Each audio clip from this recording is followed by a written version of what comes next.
किनारे पर एक पेड़ था। उस पेड़ पर बहुत सारे कव्वे रहते थे। उनमें से एक कव्वे को बहुत ज्यादा घमंड था। वो कभी भी दूसरे कव्वों के साथ नहीं रहता था। वो हमेशा अपनी ही बात मनवाता था। पास के तालाब में हंसों का एक झुंड रहता था। कव्वे से बड़े होने के कारण हंस हमेशा उस कव्वे का मजाक बन जाते थे, पर हंसों को कभी उनकी बात की परवाह ही नहीं होती थी। वो आराम से अपनी जिंदगी बिताते थे। एक बार जब वो पेड़ पर बैठकर उन्हें देख रहा था, उसे अचानक हंसी आ गई। वो हंसों के पास गया और कहा, छी छी, तुम लोग तो उड़ ही नहीं सकते। कुछ देर उड़ते नहीं कि बैठ जाते हो। ये भी कोई उड़ना है? तुम लोग पंछियों के नाम पर धब्बा हो। वो कौवा उनकी बेइज्जती करने लगा। कव्वे के बारे में उन्हें पहले से ही पता था, इसीलिए उन्होंने उसकी बात को अनसुना कर दिया। फिर भी कव्वे ने उन हंसों की बेइज्जती करनी नहीं छोड़ी। मैं तुम्हें चेतावनी देता हूँ, अगर किसी में भी हिम्मत है तो मेरे साथ उड़ने की प्रतियोगिता लगाओ। उन हंसों में से एक हंस अब कव्वे की रोज रोज की बक से तंग हो चुका था, तो उसने उसकी चेतावनी मान ली।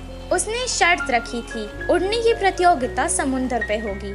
कौवा उसकी शर्त से मंजूर हो गया। कौवा समुद्र पे उड़ने के लिए उत्साहित हो गया और मन ही मन सोचने लगा कि वो ही ये प्रतियोगिता जीतेगा।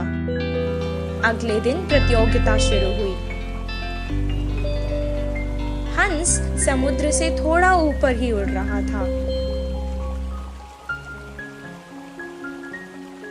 पर कौवा बहुत ऊंचा उड़ रहा था और मौज कर रहा था। ऐसे ही उड़ते उड़ते वो दोनों समुद्र के बीच आ गए।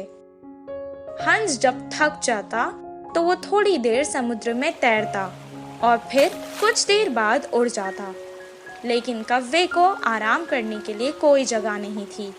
वो चारों तरफ यहाँ वहाँ देखने लगा, पर उसे ना कोई पेड़ नजर आया, ना ही कोई पहाड़।